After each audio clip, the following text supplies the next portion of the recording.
What's up, guys? This is David, Mr. Welds, and today's project is some rustic tables legs. We have all the pieces cut off already. They're cut off and threaded with the T's, flanges.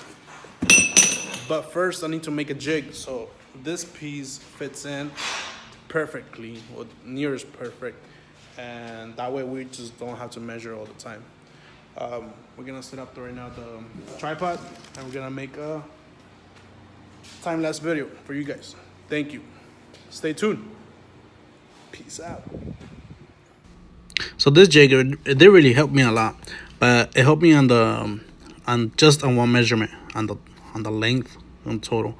But to get the right measurement for the center, it was a lot of tightening and retightening.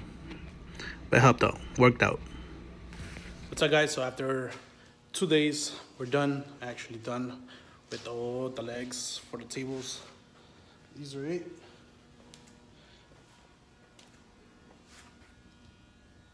It's rustic looking. So this is it, guys. Hopefully you guys like them. Make sure you go to Palapas Tacos in downtown Fullerton to check them out.